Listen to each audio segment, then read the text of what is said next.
Tapos na pa tayo kay iyo. Ngayon, pupunta tayo kay consonant CH or J. Okay? Pupunta tayo kay CH or J. Ito pong consonant na ito, kahit ganito po ang nakita nyo sa pagsusulat, or ganito po, no? Okay lang, no? Kasi same lang po sila. Okay? So, as you can see, totally different po ang kanyang tunog, no? Ito po yung pinag-uusapan natin na consonant. CH or G. Yan. Okay, so as you can see, totally different po ang kanyang tunog, no, sa iba't ibang pwesto. Kapag nasa unahan, CH. Nasa dulo, T. Gitna ng vowels, J. Ulitin ko po, nasa unahan, ang tunog po ay CH. Pag nakita mo yan po siya sa unahan, matik ang tunog niya po ay CH. No? Kapag nasa dulo, ang tunog niya po ay T. Kapag nasa gitna ng vowels, ang tunog niya ay J. Okay? Ulitin ko, sa unahan mo siya matagpuan, ang tunog ay CH. Pag nasa dulo or sa hulihan, T. Pag nasa gitna ng vowels, J.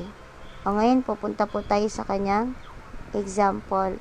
For example, po. Example, ayan. So, pag binasa po ito is cha. Cha. Bakit po? Andito po siya sa unahan. So, matik na ang tunog niya ay CH. So, cha kapag binasa. Next, chajo. Chajo. Chajo. CH po ito kasi nasa unahan. J naman ito kasi nasa gitna ng vowels. Kaya kapag binasa itong word na ito, this is chajo. Chajo. Next. Another example. Sajang. Sajang. J po ang sound kasi nasa gitna po ng vowels. Sajang. Next. Shijang. Shijang. J pa rin po kasi nasa gitna ng vowels. Shijang. And then last po ay not. Not. So ang tunog niya po ay T, no? Kasi po siya ay nasa final position. So, ibig sabihin, nandun na po siya sa pinakahulihan ng word. So, that is why ang tunog niya ay magiging T. Ulitin ko po, basa. Cha. Chajo. Sajang. Shijang. Not. Okay. So, that's it. Okay? So, tapos na po tayo kay consonant CH or J. Tatandaan mo, kapag ang kanyang tunog niya po ay CH, kapag nasa unahan, ang tunog niya po ay T, kapag nasa hulihan,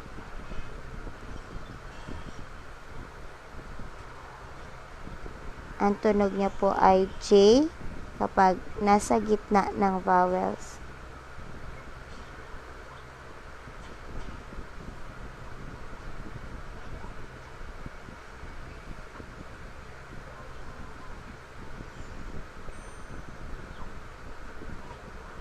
So, ganyan po ha, tandaan.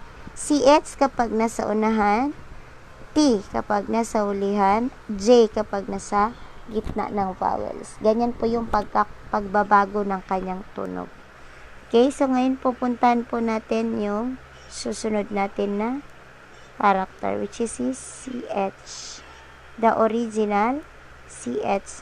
Tutandaan po ninyo, sa kanya po, kilay is life. Ito po. So, either, ano po yung pagkakasulat sa kanya? Either ganito. Ayan, pantay ang kilay, maigsi ang kilay. Paangat ang kilay, nakatayo, or ganito po.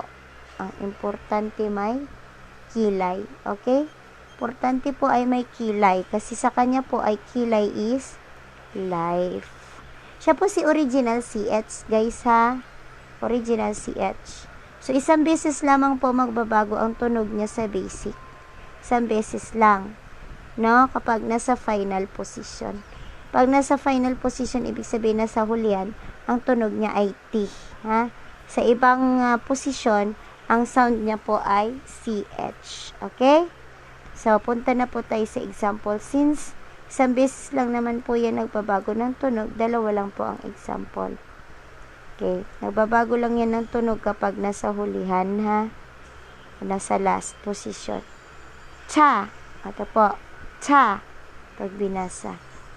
Okay. Cha. Original sound niya po ang nasusunod. Cha. Okay. So, next. Ang mabibigkas po dito ay T. Okay. Myot. Myot. Kasi kapag nasa hulihan po siya, the sound is T. Nahulihan. So, myot. Myot. Okay. Ayan na po yung mga meaning. Myot. Okay. Ulitin ko babasa. Cha. Myot.